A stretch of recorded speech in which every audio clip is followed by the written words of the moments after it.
Muito bem, estamos aqui de volta para dar continuidade a esse comentário bíblico para você, tipo videoteca, onde estamos comentando livro por livro da Bíblia, para que no final você tenha um comentário de todos os livros da Bíblia. Estamos nos profetas menores e agora nós vamos para o sétimo, oitavo e nono livro dos profetas menores, que é os livros de Naum, Abacuque e Sofonias. Os três últimos livros, Ageu, Zacarias e Malaquias, são pós-cativeiros. Mas esses três livros, Naum, Abacuque e Sofonias, foram profetas de Judá. Eles profetizaram entre o ano 625 a 605 a.C. Há certos historiadores que dão a data de 710 antes de Cristo para Naum, mas nós achamos que a data de 625 a 605, é a mais viável, quando a Síria cai diante da Babilônia na Batalha de Carquemes. O assunto de Naum é o julgamento e destruição da grande capital da Síria. O alvo de sua profecia foi a de transmitir a Judá a ideia da soberania de Deus sobre os povos. A mensagem espiritual de suas páginas salienta o caráter íntegro de Deus, que um dia os ímpios impenitentes, no caso gentios, que insistem em viver segundo a vontade do maligno, serão esmuaçados pelo justo juiz. Seu livro, Naum, assemelha-se ao de Jonas. Os dois começam seus escritos atormentados por um grande problema, porém conclui tendo uma solução divina. Naum é o 34º livro do nosso Antigo Testamento e o 7º livro dos profetas menores. O pequeno livro de Naum enfatiza uma grande verdade: Deus não se deixa zombar. Verdade essa que encontramos em Efésios 6. Deus não se deixa escarnecer. Ele por algum tempo suportará a rebeldia e a soberba do homem, mas isso não significa que é indefinitivamente. Nínive teve a sua oportunidade de arrependimento através da pregação de Jonas, mas agora a misericórdia do Senhor para com eles já tinham passado, já era outra geração, e eles tinham voltado à prática dos pecados de então. Fundo histórico: Jonas tinha preparado aos ninivitas, aos quais se arrependeram, mas aproximadamente 150 anos depois disso, o povo se encontrava novamente atolado na iniquidade. Infelizmente, a conversão da grande cidade de Nínive durou 1 ou 2 gerações, foi pouco tempo. Agora Deus chama Naum para profetizar o julgamento e a destruição dessa cidade. Dessa vez, não haverá oportunidade de arrependimento e a queda do império assírio será inevitável. O tema que percorre a narrativa de Naum é o zelo de Deus, o Deus zeloso. Ninguém pode sobrepor ao Altíssimo. Sabemos o que aconteceu a Lúcifer quando tentou se posicionar acima do Senhor. A Síria, naqueles dias, vivia um estado de tal impiedade que sua queda imediata era a única opção justa para Deus. Os reis desse país eram temidos pelos outros povos da sua brutalidade, crueldade, agressividade e da sua vil idolatria. Açoitavam seus prisioneiros até o ponto de arrancar a sua pele, que eram depois usadas como ornamento nos seus castelos e templos. Isso era apenas uma entre as muitas atrocidades que cometiam. Por isso, o furor dos céus tinha se derramado sobre eles. A data do livro de Naum provavelmente é entre 630 a.C., Nínive caiu em 612 a.C. O nome Naum significa consolação, ou consolo. Isso nos faz lembrar o Consolador, o Espírito Santo, no Novo Testamento. Enquanto pregava sobre a assolação do Império Assírio, procurava confortar o seu próprio povo. Conforto não era para os assírios, mas sim para o seu povo. Um grande inimigo do povo de Deus iria desaparecer pela providência divina. O profeta serve-se desse fato para animá-los, mostrando que o Senhor não é homem e reinará eternamente. A indignação do Senhor é mostrada também no livro de Miqueias, quando diz, Miqueias 1:6, que nós acabamos de estudar, quem pode suportar a tua indignação? E Naum inicia o seu livro com uma lista de evidências da ira de Deus. Os elementos da natureza secam-se, definham, derrete diante do furor do Senhor. Tudo retrata o zelo do Espírito da justa vingança do Altíssimo contra a Síria. Jesus também, ao entrar no templo e purificá-lo, mostra que o zelo da tua casa me consumiu. Observe certas características do zelo de Deus, conforme narra Naum. Primeiro, Naum 1:3, ele é tardio em irar, mas quando age, faz-o poderosamente. Segundo, 1:6, não há quem possa suportar o seu furor. Naum 1:7, em meio à sua vingança, há um refúgio para os justos. A Deus pertence o direito, ele revela justo exercitar a vingança, e a vingança do Senhor é total e completa. No livro de Naum. Nós vamos então ver o tema de Naum, a exemplo do livro de Jonas, é Nínive, a grande capital da Síria. Mas enquanto Jonas registra a suspensão do juízo sobre a cidade, Naum prevê a sua destruição. Muitos datam Naum em torno do ano 630 a.C., quando os assírios tomaram também a Tebas. Outros datam em 663 a.C., que foi essa data da tomada de Tebas, conforme indica Naum 3, 8 e 10. A tomada de Nínive pelos babilônios e medos em 612, Naum aparentemente era da Judéia, mas afora isso nada se sabe a respeito dele, exceto que escreveu alguns dos trechos poéticos de maior qualidade literária em todo o Antigo Testamento. Naum escreveu sobre a queda de Nínive, capital da Síria. Os assírios eram a grande potência daquela época e seus exércitos infligiram grande sofrimento aos povos subjugados. Eles destruíram também o reino de Israel em 722.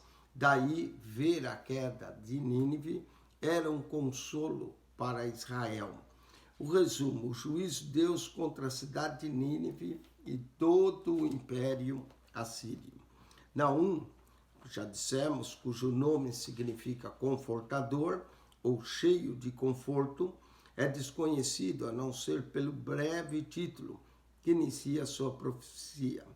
Sua indicação como um elcosita não ajuda muito, visto que a localização de Elcose é incerta.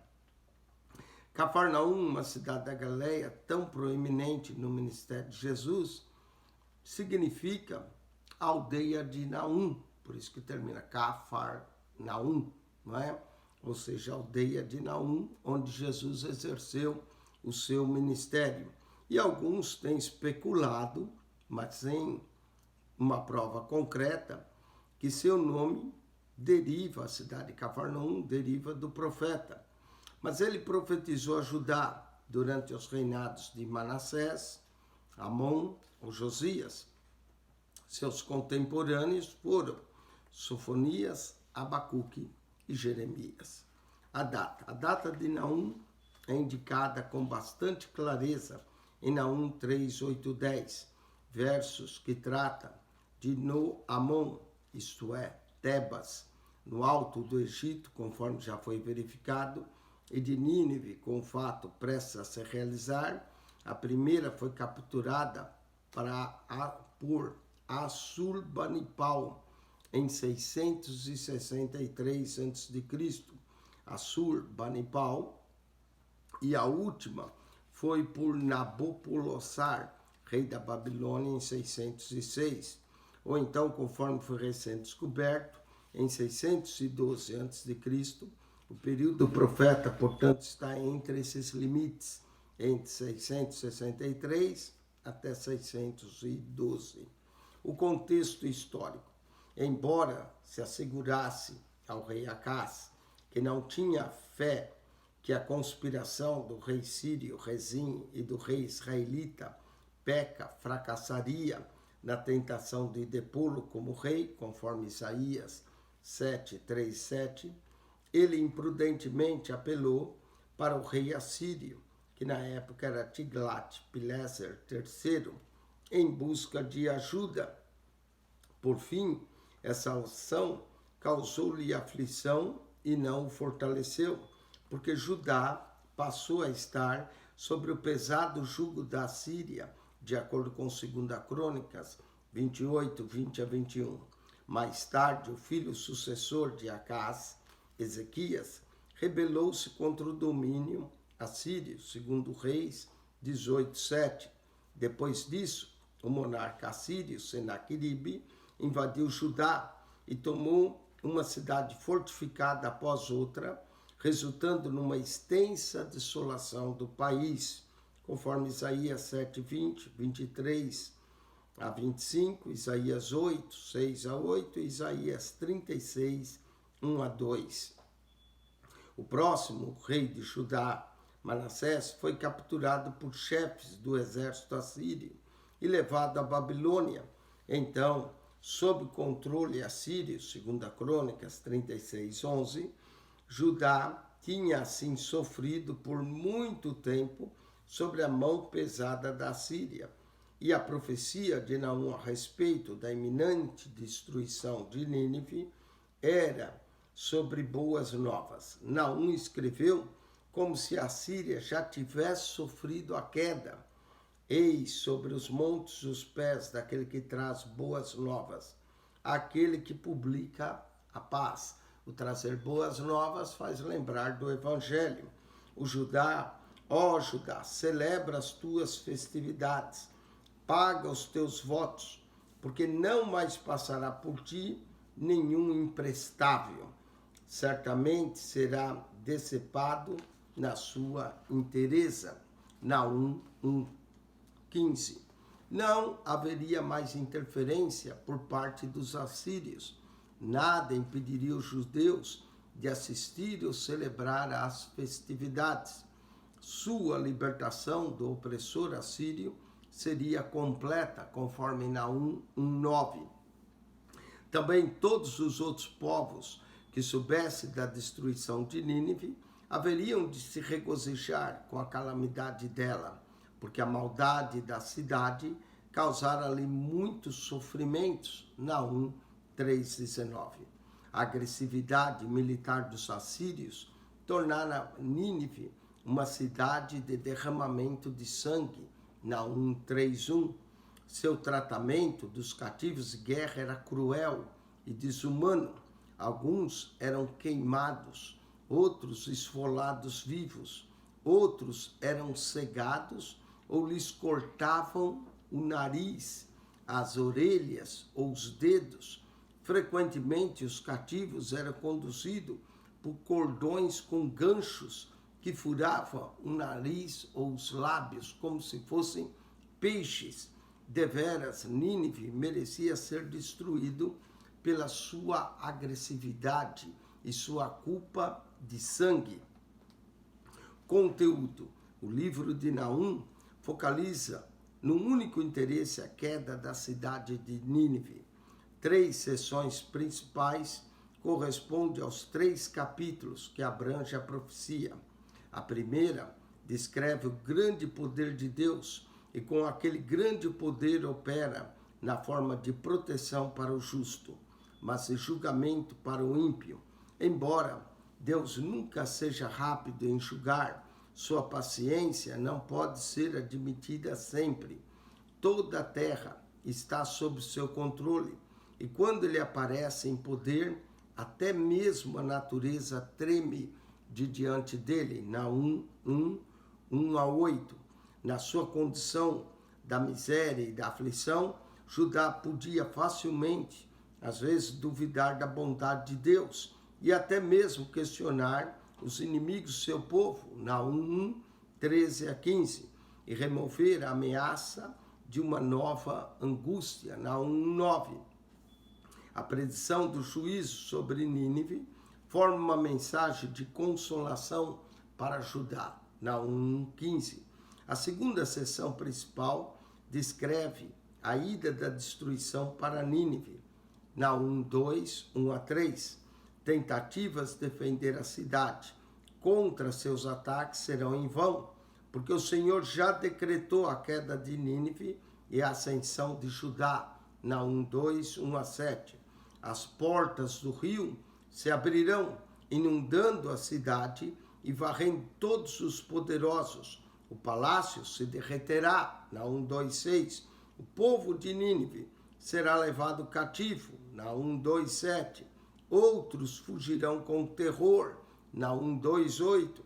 Os tesouros preciosos serão saqueados, Naum 2:9.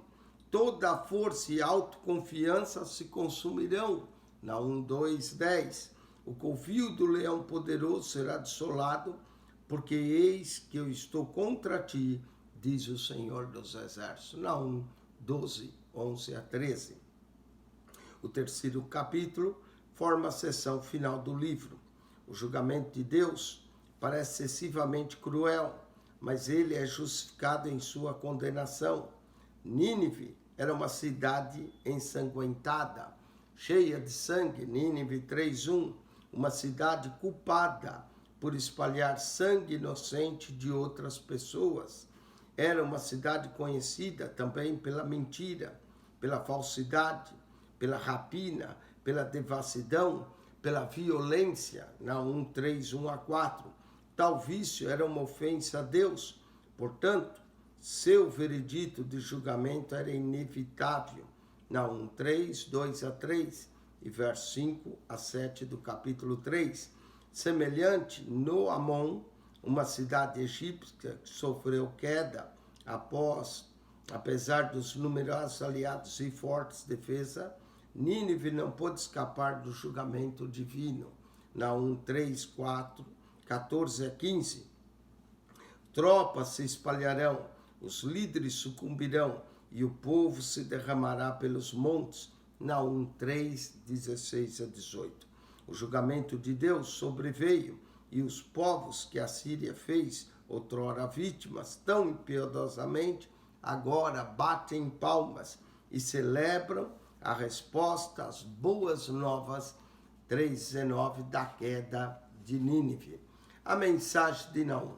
O profeta resume a sua mensagem em Naum 1:7-9.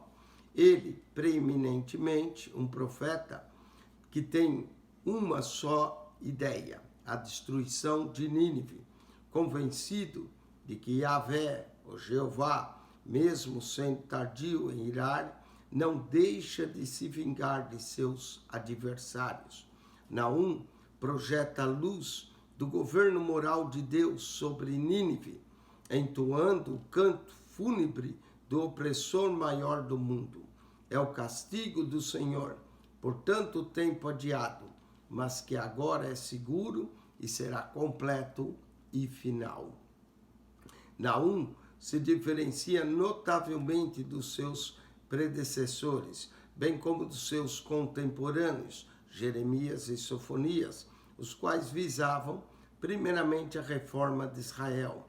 Em vez disso, o estribilho, o refrão de sua mensagem é uma certa forma de ardente indignação, expressando os sentimentos reprimidos dos seus compatriotas, os quais têm sofrido perseguição durante gerações.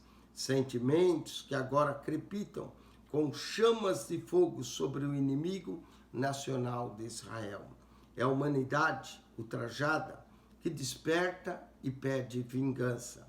2 vezes se escuta o refrão que diz: eis que eu estou contra ti, diz o Senhor dos Exércitos, e queimarei na fumaça os teus carros, e a espada devorará os teus leãozinhos, e arrancarei da terra a tua presa, e não se ouvirá mais a voz dos teus mensageiros.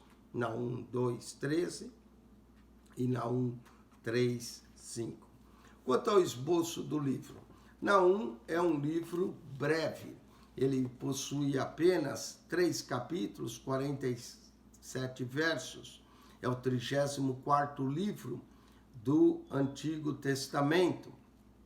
Nós também encontramos 8 perguntas, 5 ordenanças, nenhuma promessa, 72 predições nesses 47 versos e 46 versículos de profecia, 6 versos de profecia não cumprida, 40 versos de profecias cumpridas e 2 mensagens distintas de Deus. Nós também encontramos 7 atributos de Deus no livro de Naum. Primeiro, o seu zelo, verso 2. Segundo, a sua longanimidade, verso 3. Terceiro, a sua justiça, por todo o livro de Naum. Quarto, a sua onipotência, versos 4 e 5 do capítulo 1. Quinto, a sua santidade, no verso 6. Sexto, a sua bondade, no verso 7. E, finalmente, a sua onisciência, o Deus que tudo vê.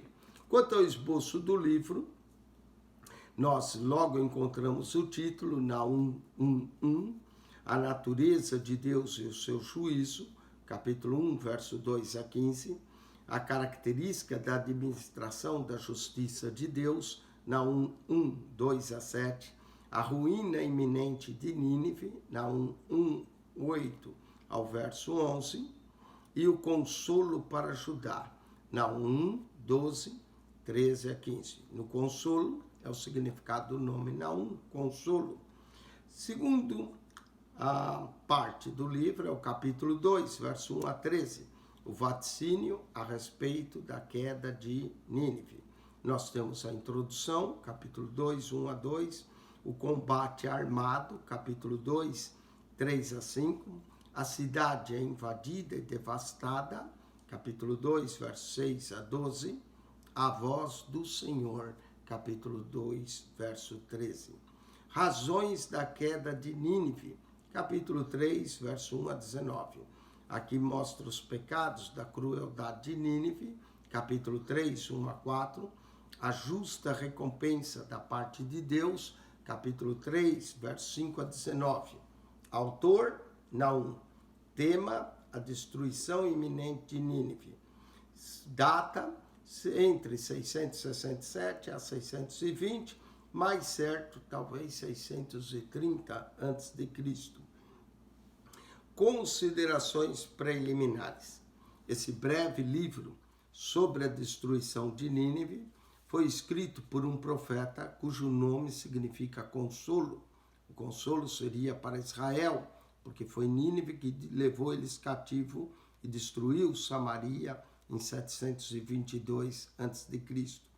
Nada se sabe a respeito de Naum, a não ser que ele era proveniente de Elcos, né?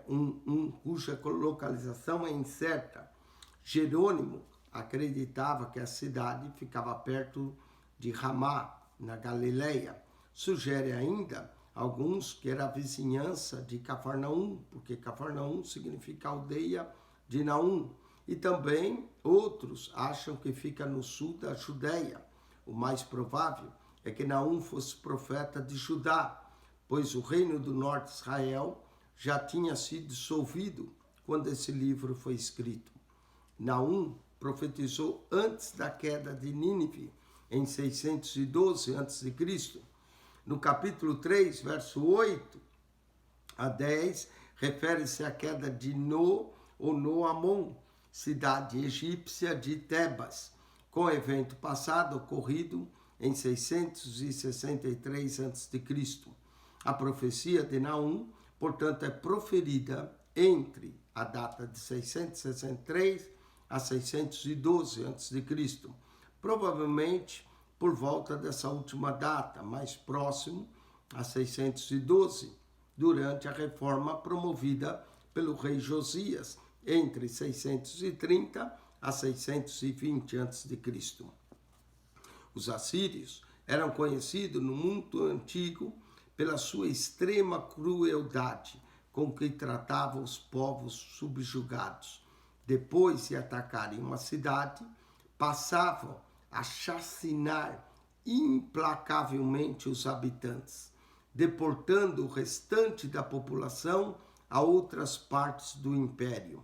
Muitas pessoas morriam com o resultado das marchas forçadas ao exílio, conforme Naum 3:3. Os líderes das nações conquistados eram torturados sem misericórdia e executados. Um século antes, Jonas foi enviado a pregar a Nínive, capital da Síria. Por algum tempo, os assírios se arrependeram-se de seus pecados, da sua violência, mas logo voltaram aos seus maus caminhos. Deus usara tais ímpios como instrumento do seu juízo, a fim de castigar Samaria, capital de Israel, e deportar os israelitas ao exílio.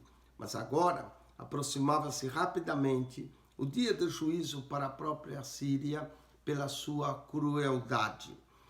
Propósito: Naum teve duplo propósito. Primeiro, Deus o usou para pronunciar a destruição iminente da ímpia e cruel Nínive.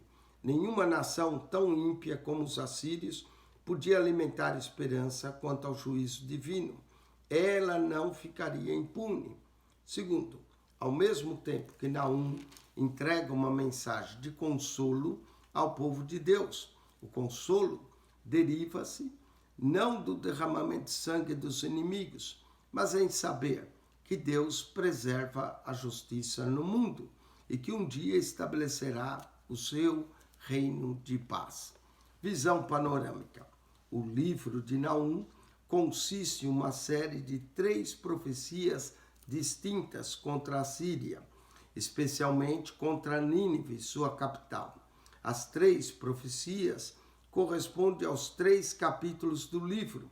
Capítulo 1 contém uma descrição clara e marcante da natureza de Deus, os atributos de Deus, conforme vimos, especialmente sua ira, da sua justiça, do seu poder, que torna inevitável a condenação dos ímpios em geral e a destruição de Nínive em particular. O capítulo 2 prediz a condenação iminente de Nínive e descreve, em linguagem vívida, como se daria o juízo divino. O capítulo 3 alista de modo breve os pecados de Nínive, declarando que Deus é justo no seu juízo, e termina com um quadro de julgamento já executado. Características especiais. 3 aspectos básicos caracterizam o livro de Naum. Primeiro, é um dos 3 livros proféticos do Antigo Testamento, cuja mensagem é dirigida quase que exclusivamente a uma nação estrangeira. Os outros 2 são Obadias e Jonas. Obadias para os edomitas e Jonas também para os ninivitas. Segundo, seu conteúdo profético e linguagem poética acham-se pontuados de metáforas descritivas, vívidos quanto verbais e linguagem franca como nenhuma outra parte da Bíblia. Terceiro, há uma ausência notável de mensagens a Judá, concernente aos pecados e idolatria da nação, talvez porque o livro tenha sido escrito durante as reformas do rei Josias, segundo Reis 22, 8 e 23, 5. Pelo contrário, traz palavras de esperança e consolo a Judá. Naum 1, 12, verso 13 e verso 15 do capítulo 1. O livro de Naum ante o Novo Testamento. O Novo Testamento não faz nenhum uso direto desse livro. A única exceção talvez seja Naum 15, versículo esse que é próprio. Naum colheu de Isaías 52, 7. Paulo usou a linguagem figurada de pés formosos para enfatizar assim como mensageiro no Antigo Testamento, que foi acolhido com júbilo pelo povo de Deus ao trazer-lhe boas novas de paz e de livramento das mãos da Síria, Naum 1,15, e da Babilônia, Isaías 52, 7. Da mesma forma, os pregadores da nova aliança, do novo concerto, levam as boas novas da libertação do pecado e do poder de Satanás, Romanos 10, 15. Naum também reforça a mensagem do Novo Testamento. Deus não permite que os pecadores permaneçam impunes. Naum 1, 3. Amém? Com isso, nós concluímos a introdução do livro de Naum. Venha conosco nesses 3 capítulos, 3 profecias, com 47 versos, aprender o livro de Naum. Deus vos abençoe. Se você gostou, coloque aí um sinal de joinha, faça um comentário da introdução do livro de Naum. Agora nós vamos capítulo por capítulo, verso por verso. Que a graça de nosso Senhor Jesus Cristo seja contigo, o amor de Deus, nosso Pai, e a comunhão do Espírito Santo de Deus. Quem esteve convosco, mais uma vez, pastor Eugênio Piacentini. Amém.